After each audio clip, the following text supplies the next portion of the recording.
I am delighted to be here, and Paul, thank you very much.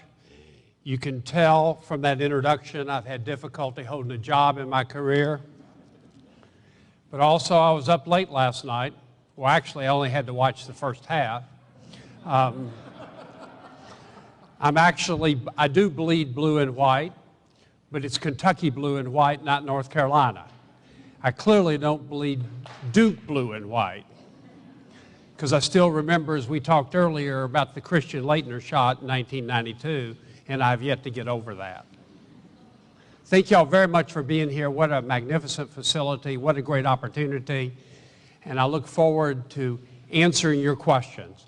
I am going to err today on the side of responding to questions, because I think that creates a sharper, more focused conversation, but I'd like to kick it off and give you a little background. As Paul said, I've spent more than 20 years as a CEO in this industry. And it's been an honor for me to serve this industry. And since the very beginning, in 1988, I've approached the job as primarily my responsibility is to all the stakeholders, not just investors, but to the customers, to the employees, to the communities that we serve, to the environment. And it's this stakeholder approach that's really been my true north. It's been the center in which allows me to make tough decisions and make the tough trade-offs. Let me tell you a little bit about who we are. I'm going to talk about how we're redefining the boundaries of our business and some of the challenges that we face. Then I want to talk about building a bridge to a low-carbon world, because I'm one that believes that climate change is a problem, it's a challenge, it might be one of the greatest ecological challenges that we've faced, and that as an industry and as a country and as a world, we can meet that challenge. Then I want to talk about how we go about it and the specific things that we need to do to address the issue. A little bit about our company, because it'll give you a sense of where I come from, what the biases that I have, and that will help focus your questions and understand a little bit my point of view. We're the third largest generator of electricity in the Americas. We have a very large operation here in the US as well as in South America. We're the third largest generator of electricity from coal. We're the third largest generator of electricity from nuclear. So that is the footprint that we have today. We serve over 4 million customers in 5 states. We touch the lives of over 11 million people. And we approach our business, as I said, from a stakeholder's perspective. And through the years, we've had many challenges, and we'll continue to have challenges going forward. But we think the single greatest challenge is really what I call job one. Job one for a guy in my role and for a company like ours is to provide affordable, reliable, clean electricity 24/7. And that is really how the debates all evolve, because when we think of the different ways to generate electricity, we think, well, is it affordable? But what's affordable might not always be clean. What might be clean might not be reliable. What might be reliable might not be clean. So it's in that trade-off, and the notion that people want power 24/7 is what really challenges us, focuses us, and that is really where the debate's center is, around those competing objectives that we have to pursue every day. Think back with me to the 20th century.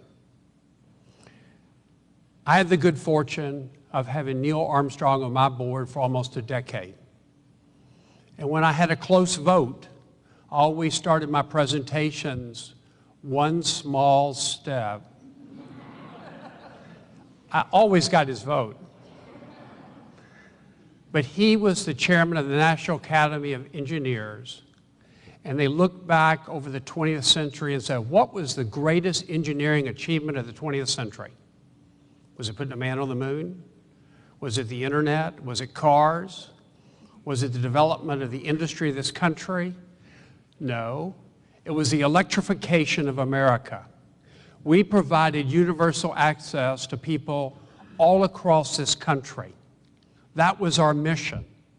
And you think about how it started in 1900 and how it unfolded, and the different kind of suppliers we have today, from co-ops to munis to investor-owned utilities, a wide range of suppliers, each providing electricity, fundamentally changing the economy of our country and fundamentally changing the way we live. And you go, well, that seems kind of routine today. I go into my home and I throw a switch and there it is. But think about this fact. 1.6 billion people today in the world do not have access to electricity. 5 times the population of our country do not have access to electricity. They do not have access to the modern world, to the internet, to television, and to the future, to clean water. These are things they do not have access to because they do not have access to electricity. And we do. And then look at the prices around the world. Go to other countries. Our prices are much lower in the U.S. than if you go to certain parts of Europe today, and the prices are much higher. So we've been able to provide affordable, reliable electricity 24/7. But that's really about the past. That's about where we have been. Let me frame our conversation today about where we're going, because I believe our mission in the 21st century is changing, and it's going to change this way. My aspiration for our industry and for our country is that we modernize and decarbonize our electric supply. That will allow us to address the climate change issue. And I'll come back to that more in a moment. The second mission that I believe that power suppliers, utilities, co-ops, and munis should have is to help make our communities the most energy efficient in the world. In the same way we provided universal access to electricity, we should be able to provide universal access to energy efficiency services and products. And the question is, how do we do that? What kind of regulatory model, what kind of business model will really allow us to achieve that? Let's talk about decarbonization for a moment and then move forward to the second aspiration of energy efficiency. There are 5 ways you can generate electricity. One is with energy efficiency, and I'll talk more about that in a moment. Secondly, you can do it with coal. 50% of the electricity in this country comes from coal. There are over 25 states where more than 50% of the electricity comes from coal. Here in Arkansas, 47% of the electricity comes from coal. Coal is really critical. It's an abundant resource. But quite frankly, we don't have the technology today to allow us to remove carbon from it. We've invested significant dollars in reducing the emissions of SOx, or sulfur dioxide, nitrogen oxide, mercury, and fine particulate. Our company alone has spent $5 billion just reducing emissions from our coal plants. But more work to do to be able to use coal in the 21st century. And we're, as a company, building a coal gasification facility in Indiana, in the middle of the mine fields, the coal fields. And basically, we're going to have the ability to have the world's largest coal gasification facility and the world's largest carbon capture and sequestration facility. We need to do 5 or 10 major sequestration projects in order to commercialize this technology so we can use it across this country. That will allow us to use coal going forward. And there's a need for significant investment to scale that technology, and I believe that we can do it. And that's one of the missions at our company. Because we're the 3rd largest consumer of coal in the country, we need to find a way to use that coal going forward. Secondly, with nuclear, I believe nuclear is the only technology that we have today that allows us to provide electricity 24/7 with zero greenhouse gas emissions. So if you sat here today and said, I had to make a bet on tomorrow and I wanted to cross the bridge to a low carbon world, what would you bet on? The only thing you know for sure today is that you can do it with nuclear. But that's not without issues, because we still have issues in terms of new modern nuclear technologies. How do you handle the spent fuel issue? And there's a rich debate that can be had with respect to that. But I believe nuclear isn't the only answer, but it is part of the answer to crossing this bridge to a low carbon world. So you've got energy efficiency, you've got coal, you've got nuclear, you've got natural gas, but natural gas has got 50% of the carbon footprint of coal. And natural gas has actually become the crack cocaine of our industry. And you go, well, what does that mean? Well, for the last 15 years, we haven't built coal plants, we haven't built nuclear plants. What we've built is gas plants. And over 20% of our electricity in this country comes from natural gas. And for gas producers, that's a good thing. And once in my career, I used to represent gas producers. But the fact of the matter is it's still very expensive to take carbon out of natural gas. And, the price is very volatile. It's low today, but it's been higher in the past. And so volatility and high prices is not a good answer in achieving our affordability goals. And I'm actually old enough to remember and actually live in Washington when they passed a law in 1978 that prohibited the burning of natural gas to generate electricity. Most people don't remember that because it was a premium fuel and shouldn't be used for anything like generating electricity. As one person said, and I can vaguely remember how they said it, it was sort of like using fine scotch to wash your dishes. And I'm going, well, not a perfect analogy. But point is that natural gas, they repealed that law in '85, and since then we've used natural gas to generate electricity in this country. So it plays a role. Renewables play an important role. And our company has over 500 megawatts of wind. We are the largest supplier of wind to Walmart in Texas from our Texas operation. We have over 5,000 megawatts of wind that's under development. So we're investing in wind. But wind has limitations. It has limitations in terms of it's intermittent. You can't use it 24/7. And until we develop storage, and storage is the holy grail, it can't contribute in an equal way to some of the other sources in a low carbon world. But more work needs to get done there with respect to technology. Solar, we have proposed in North Carolina a very innovative program where we would actually invest and put solar on the rooftop. We would invest in it, we would install it, we would own it, we would operate it, we would dispatch it, we would maintain it, and we look at the rooftop of our customers as if they're power plant sites. Because what we wanted to do is start to learn to integrate solar into our system, because we think it's critical to be able to utilize that resource going forward. But like wind, it has limitations, in part tied to you don't get it 24/7. It's intermittent, not only within the day, but it's intermittent within a minute. And so you don't get that smooth electricity that comes from that you do from other sources. So all of these, I believe, play a very important role in the future.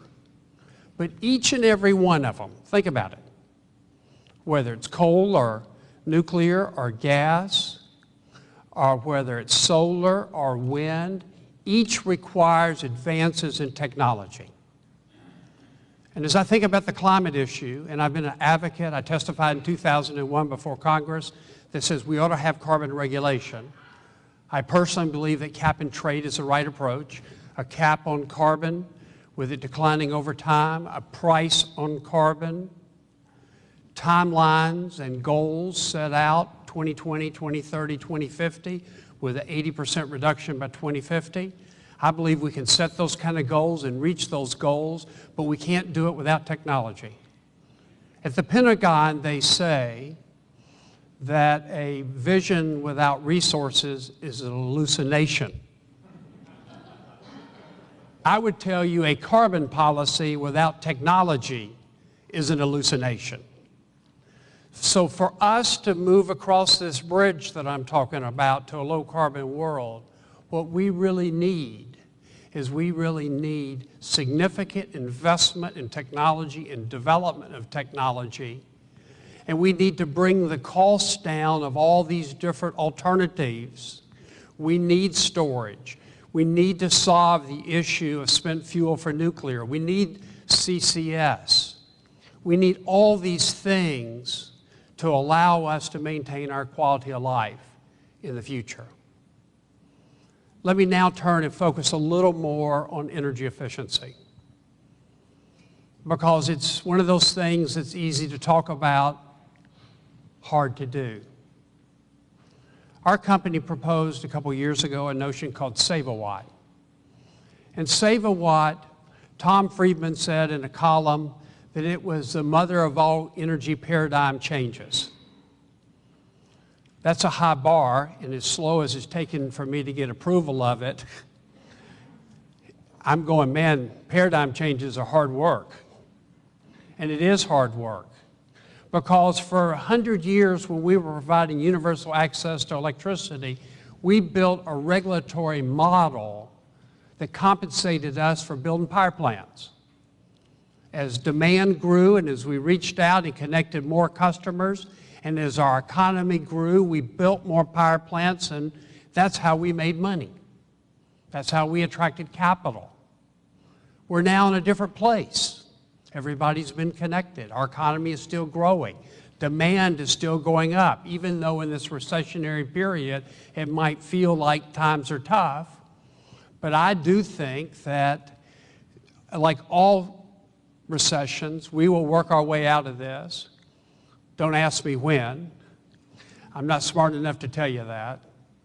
I've talked to a lot of smart economists, and they're not sure either. But the fact of the matter is we will find our way out of this. We always have, and we will going forward. I have confidence in that. But we need to change the regulatory model. And we sat back and said, well, how would you do that? How would you do it different? How would you develop a system that would work? And I know y'all recently heard from Ralph Cavanagh, and I bet he talked about decoupling. Well, decoupling's a good idea. It makes companies economically indifferent with respect to their sales and their profits. But can you name one thing that's ever been achieved in this country as a consequence of indifference? It takes more than indifference to create an energy efficient economy. What it really takes are incentives. The same incentives that we had to build power plants and build transmission lines and distribution lines to hook up consumers across this country, we need to change the regulatory paradigm where we get compensated for reducing a megawatt. In the same way we get compensated for building a megawatt. And so our Save a Watt is really predicated on the notion where we'll spend the money, we'll take the risk, and if at the end of the day we can deliver a reduction in demand and a third party can come in and verify it, then we ought to get compensated for it at what I call 90% of the avoided cost. So it's cheaper than building a new plant, but it gives us a strong incentive because those costs are capitalized. We earn off those costs in the same way as if we built a power plant. And I'd say the most energy efficient power plant you can build is the one you don't build. And I believe if we could get the regulatory model right, we'll get the business model right, and we'll get the investment. Because here's the dream that I have. The boundaries of our business have been defined from generation to transmission to distribution to the meter. That's our business. Those are our boundaries. That's where we make money. And the fact of the matter is, we need to transform what I call the grid or the mother grid. It is now an analog 20th century grid. We need to turn it into a digital grid. I mean, we don't know we have an outage until somebody calls us. Can you imagine that in the 21st century? What we really need is to take our grid and make it a smart grid. And that simply means two-way communication. That means all the way from generation through the transmission, through the distribution to the meter. But putting a meter in with two-way communication is part of the answer because it opens the door to real energy efficiency. Because the meter has been historically our cash register. That kind of tells you what you bought, tells you what we charge you. But I see it as a vehicle to invest beyond the meter. What does that mean? I would rather spend, and I'm looking at building a nuclear plant, $11 billion. I would rather spend that $11 billion on the infrastructure of our customers, residential, commercial, and industrial customers, to help them use energy wisely is to invest that $11 billion in a nuclear plant. With the right regulatory model, I would be incented to do that. So I see in the future us investing in our customers. Think about it. If we have 4 million customers that touch 11 million people, and every customer's got 6 to 8 circuits, there's 32 million circuits, and on every circuit there is 5 applications and I'm a lawyer so the math won't be perfect, 150 million applications. What if you could write the software for every customer to meet their comfort and convenience within their home? What if you could write a software that would optimize the use of electricity among all the residential customers in the area, with all the commercial customers, with all the industrial customers, and you could optimize it against the grid? Think about that. That, to me, will be the breakthrough that will allow us as a country to really thrive in the future, because we will become the most energy efficient economy in the world. And it's not, to me, energy efficiency is not putting a list of 15 things on the refrigerator and saying, okay, I got to get up this morning, I got to turn this off and do this and do that. And I mean, we don't have time. There are about 10 to 15% of the people that would get on their computer and figure it out and do all that. I just don't happen to be one of them. But there are people that do and have the value of that in their lives. What we need to do is to make energy efficiency as back of mind as throwing that switch. So when you turn on electricity in your home, you're not saying, is that from a nuclear plant? Is that from a coal plant? You don't even think where it's from. Actually, I was at a public hearing once where a woman said, I don't understand why you have to build all these power plants.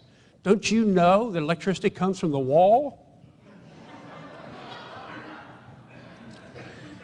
And I think we need to make energy efficiency come from the wall so that people don't think about it. But at the same time, we need to be careful not to be Mother knows best. Let me tell you how to use energy. But people tell us how they want to use energy. We write the program for them, and they get it automatically the way they want it. That's the challenge. The investment in the software, the investment in the sensing devices, the investment in the HVAC system. And then I think about a family that's got only so much discretionary income.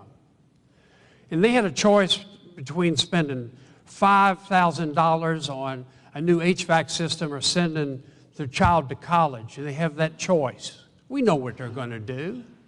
They're going to send the kid to college because that is the future. What I want us to do as a company is have the capability to allow them to send their child to college, and we invest in the HVAC system so that they get energy efficiency. And the reason I say this, and I feel so strongly about it, is that I believe we're in a period coming off a decade and a half where the real price of electricity has actually come down.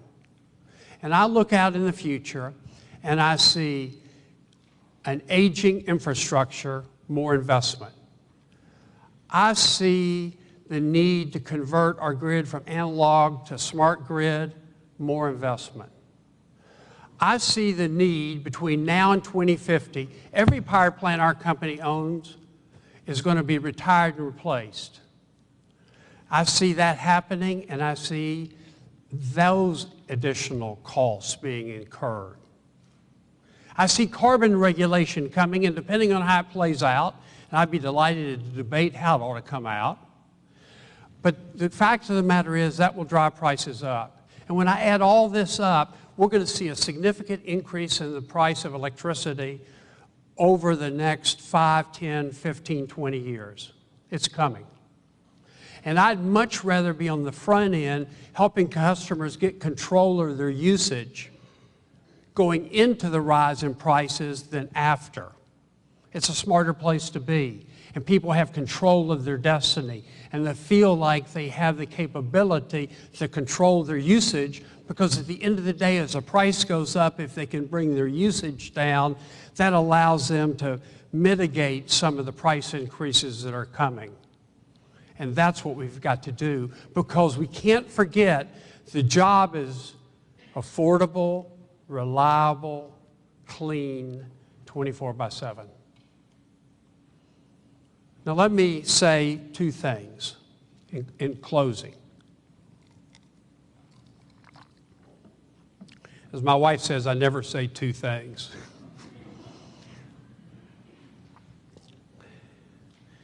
First, after 20 years as CEO, I just signed up for 5 more years. And I said, well, why would you do that? I mean, you're old and 20 years is enough, and your kids are out of college. You got plenty of money, although it's not so clear these days. I got a lot less than I did a year ago. But the fact of the matter is, I think these next 5 years are the most exciting 5 years in the history of our career. We will fundamentally transform this business. We will pass carbon legislation in this country that put us on a trajectory of crossing that bridge to a low-carbon world. And I think we're going to be judged. I know how I'm judged. I'm judged when a customer throws a switch and the lights come on, or not. I don't like that or not part. I'm judged at the end of the month when somebody opens their bill up and they go, oh my goodness, as to whether it's affordable. I'm judged every quarter and every year by the investors in our company. And we pay $1.3 billion a year in dividends. I mean, that's cash that we send to those who invest in our company. I'm judged there. But I think the ultimate judgment will be, and I've added a grandchild since that was written, and I'm happy to report, probably the last one I've been told by my children. Not that I ever had any control over it. But I'm going to be judged by my 8 grandchildren by what I call the grandchildren's test. Because someday when they're my age, they're going to look back. And I want them to look back at the decisions that I've made at this time, particularly on this carbon issue, and look back at the decisions I've made and say, you know, my granddaddy, his decisions that he made back at the turn of the century were really good decisions and are still good today and help put our communities and our country on the right path. That's the test that I really want to pass, is the grandchildren's test. But I also know that I can't pass the grandchildren's test unless I change my thinking. And it goes from this sort of short-term to long-term. And this is the last thought I'll leave with you. If you've been to Europe, you've seen all the great cathedrals. Those cathedrals weren't built overnight. In fact, if you've been to many of them, and I recently took my granddaughter to Paris, to Notre Dame. And it was a long, complicated story about how he ended up there with her, but I'd be glad to share sometime. But it took him 104 years to build that cathedral. It didn't take, and back then, given lifespan, we're talking 3 generations. And bottom line is the guys that worked on the foundation, the architect never saw it finished. The people that worked on the foundation never saw the stained glass windows. Those that worked on the stained glass windows never saw the steeple. They never saw it finished. But they had faith.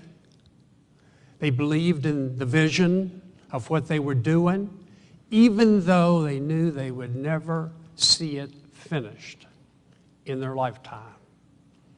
And I think that is the kind of thinking that we need to bring to energy and environmental issues in this country. And it means we need to go to work now to get the architecture designed so we can lay the foundation and build the windows and build the walls and build the future for our children and grandchildren. Thank y'all very much for inviting me.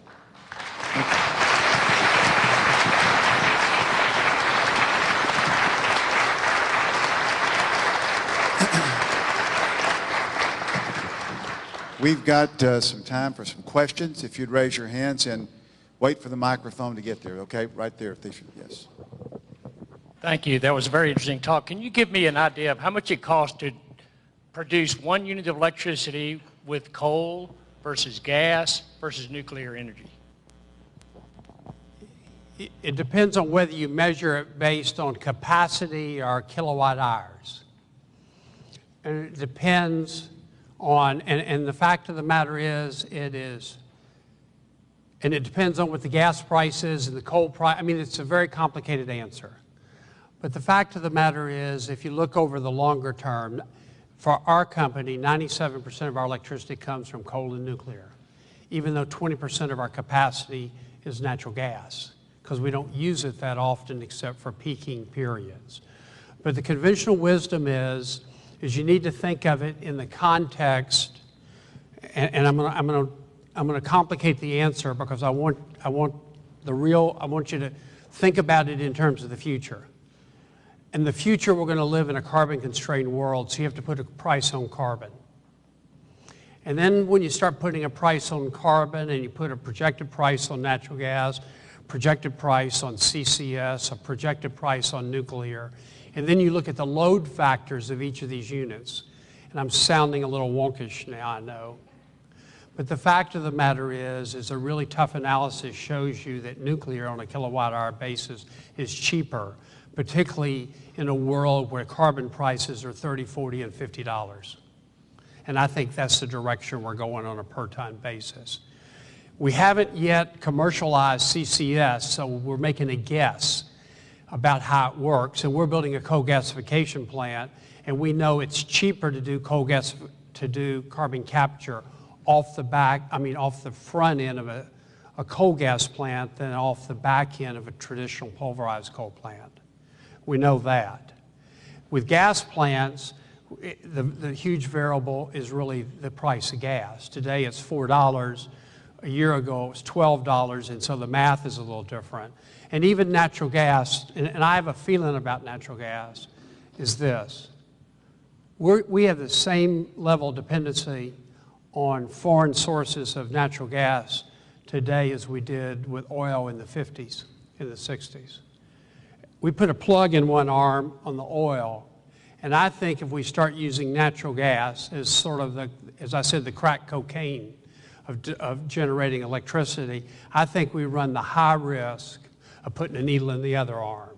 And for what great purpose? Because if anybody has ever studied LNG, what you find is by the time you pull it, and you're buying it from countries outside of our country, because I think we need to move toward, there's no such thing as energy independence per se, but we need to be more independent than we are today. But I believe that by the time you take gas out of the ground, you liquefy it, you transport it, you gasify it, it has 80% of the carbon footprint of burning U.S. coal. So we need to kind of do the math all the way through and to look at the path it takes us down. And again, I apologize for such a complex answer, but I think it's very important to understand that there's no bumper sticker answer to your question. Right here. Thecia, let's go up the back. There's a student right there behind you, and then we'll come up here. Thanks. I'm a student here at the school. Thanks for coming and speaking today. My question is kind of first, where do you see the intersection between technology and policy? And then also, where do you see the most prospect for change in state policy versus federal policy on this issue? Just in the sense of, we have California with their 2006 groundbreaking legislation there versus now we've got the new Obama administration and Representative Waxman's proposals and things like that. So where do you see the most opportunity for change on a policy level? And then how does that relate to the technology being developed? That's a very sophisticated and difficult question. First of all, between state and federal, I think we need to have a new energy federalism in this country. And that is, it's easy for me to say in Arkansas because none of my state commissioners are here. And because this is being recorded, I'm going to be extremely careful. But I think what we need to do is, here's the competing considerations. We've got 50 different states. Each state is a lab. Each can experiment with different approaches and find out what is the best approach, whether it's to energy efficiency or to any other issue. But quite frankly, we need some uniform policy across the country. And let me give you an example. A lot of the people that really call for more wind, more renewables, and I've spent a lot of time in Congress walking the halls talking about this issue, those very same people that call for more renewables oppose eminent domain to build transmission lines because they want to leave it totally to the local community to make a determination where the transmission line goes. We can't have it both ways because it could take, I built transmission lines, it could take 7 to 8 years to build a transmission line by the time you get all the permits and you work through the local process. So that's an example of an issue that you need to kind of get the state-federal relationships realigned. But the fact of the matter is the way our industry evolved, it evolved state by state, actually community by community, and then state by state. And so, again, even on an issue like renewable portfolio standards, I believe it should be left to the states.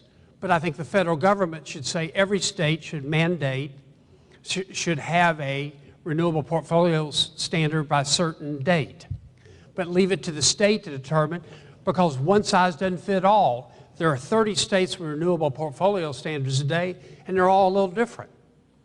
Some have economic provisions that say, you know, if it gets to be too expensive, you only need this much, because they're making the trade-offs between affordable and clean at the state level, and they understand the economic development circumstances.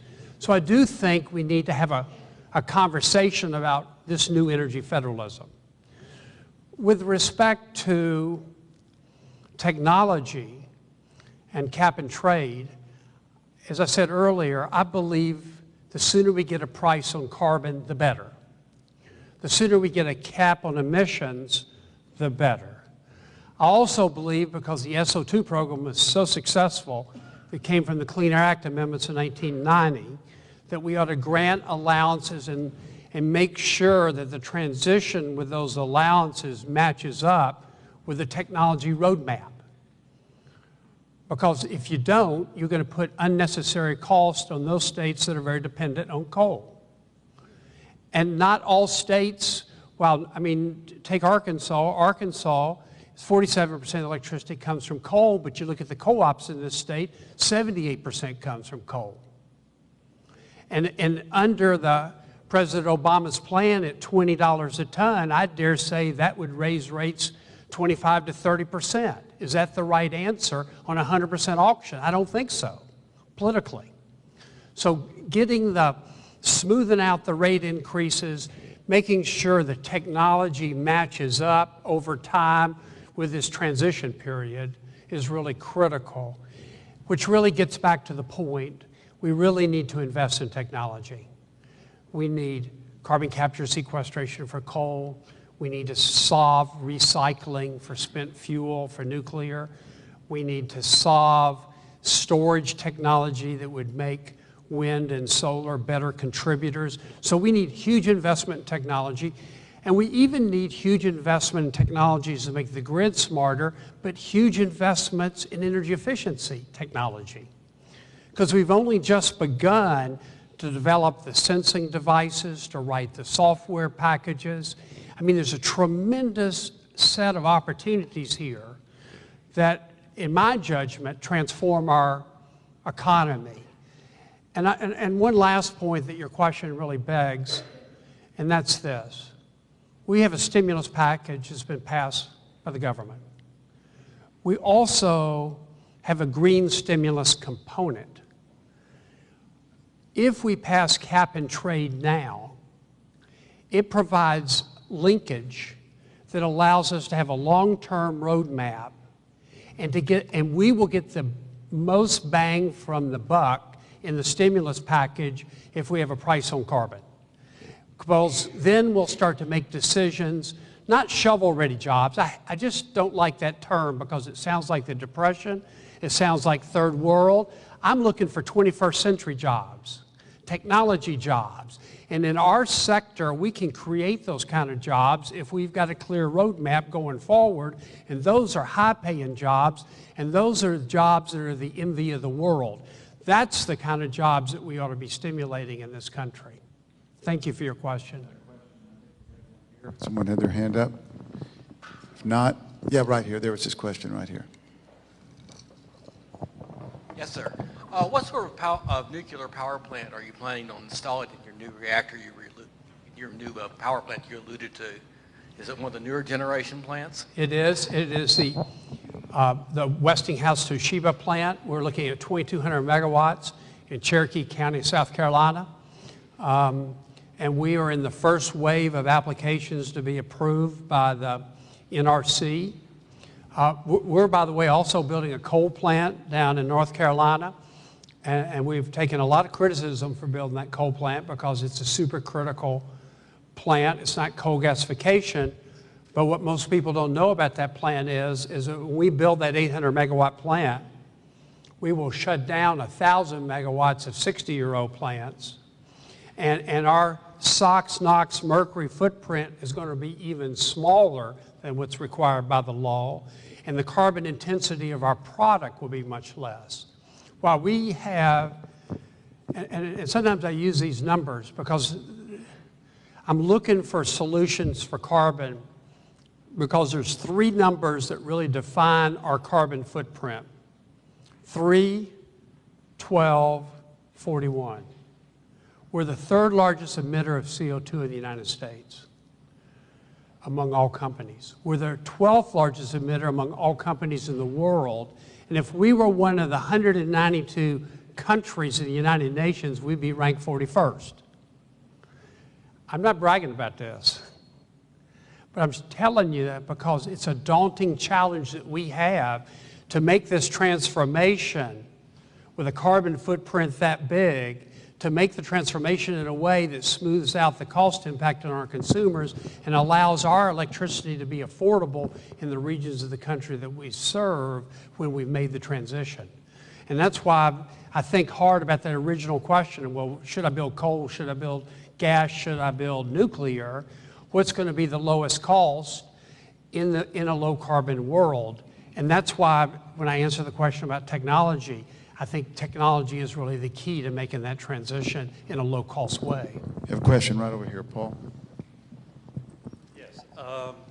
You started out your comments today with your bias about your footprint and your role as a stakeholder. You also pointed out the need for a paradigm change and what hard work that was. So I have a paradigm shift that I have read about and want to propose, and that is, and it's two-part. One is moving from the concept of scarcity to one of abundance.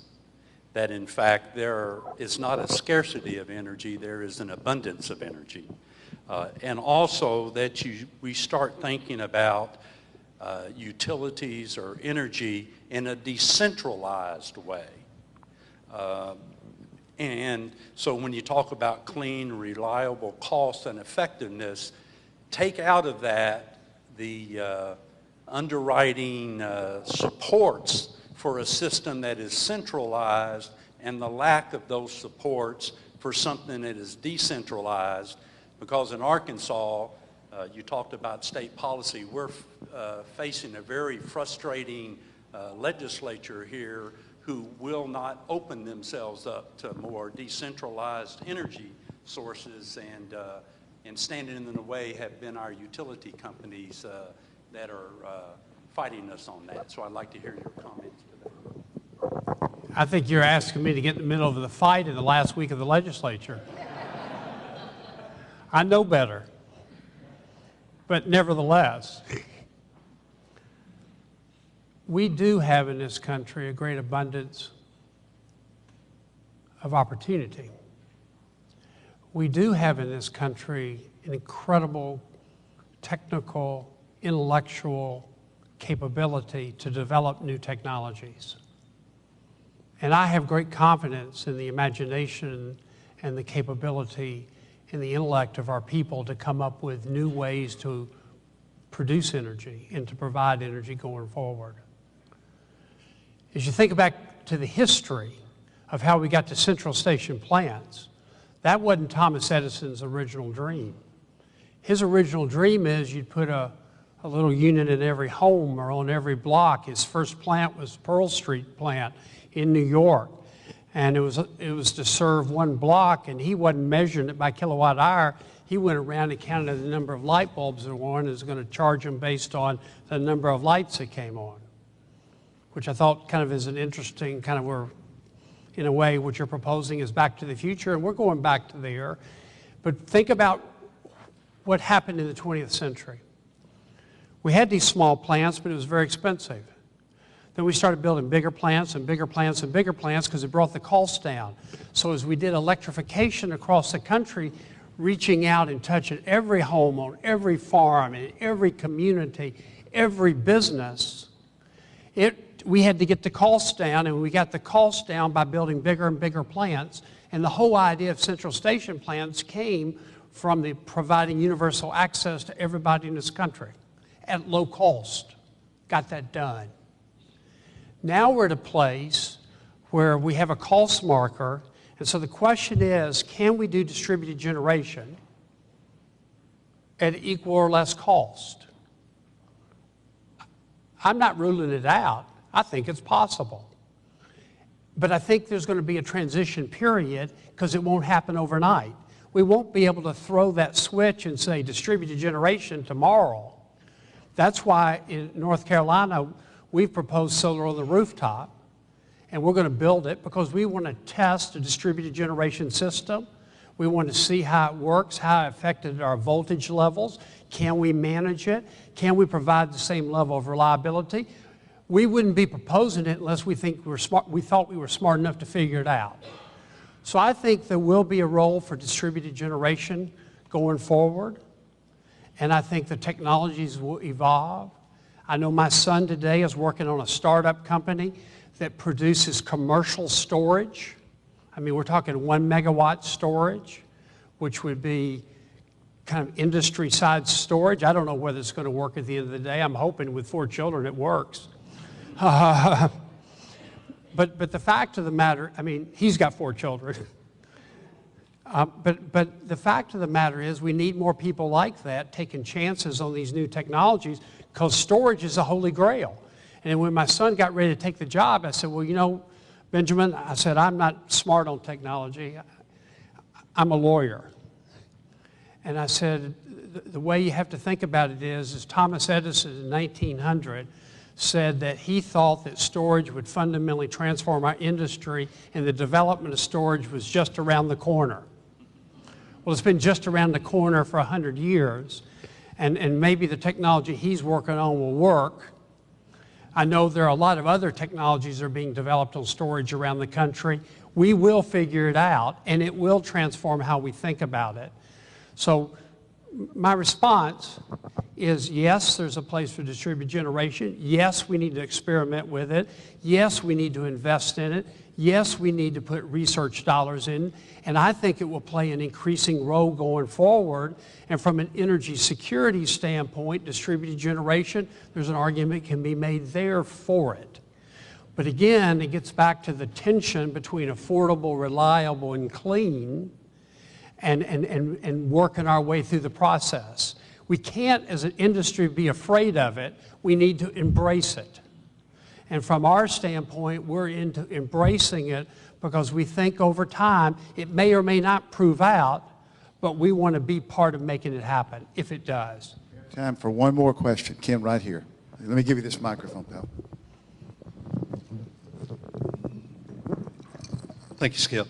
My name is Ken Smith. Question I have for you, Mr. Rogers, is in looking through some material that the Save a Watt program was a condition of approval for the Cliffside coal plant. So with that behind me and that fact out there, our experience with the Arkansas legislature and with working with utilities in past have demonstrated that, for the most part, that utilities seem to be in lockstep against renewable portfolio standards or energy efficiency resource standards. But however, today you have stated that at least you as a utility CEO is in support of a cap and trade provision. Would you find that of being a common agreement by the utility industry, being general support of cap and trade, and that at least on this one important energy item that the country could move forward together on cap and trade, given the opposition that we have seen from our own utilities here in Arkansas, but actually utilities elsewhere outside of the country? So I guess that's my main question to you is, do you see the utilities coming behind a cap and trade policy? I'm in a good position to talk about that because I've chaired EEI, which is our industry association. And 2 years ago when I was chairman, I had two things I wanted to achieve. One I didn't think I'd get done. One is a consensus with respect to carbon regulation, and the other was on energy efficiency. And the good news is I serendipitously achieved both. Because what our industry agreed to do is to support cap and trade as an industry, because we believe that we needed to embrace it and that putting a cap on emissions and declining over time was the right answer. Getting a price on carbon is the right approach, and making sure the transition period worked in a way that smoothed out the impact on consumers was the right answer. I will tell you at EEI we've had a very rough time getting a consensus on renewable portfolio standards because it really goes to the fact that every state has different resources. I know in North Carolina, for instance, we have a renewable portfolio standard now within the state that we supported. But the fact of the matter is it's much different than the one that California has, it's much different than the one that Texas has, because we don't have wind. I mean, we do on the mountaintops in the western part, but we're not building, trust me, the environmentalists will not let us build wind turbines on those ridges. And then there's the only other place we have wind is on the coast and the Outer Banks, and I'm not envisioning that as an outcome. But in between, when you put a wind map on the state, we just don't have much wind. Plus, the people in our state are really concerned with pricing.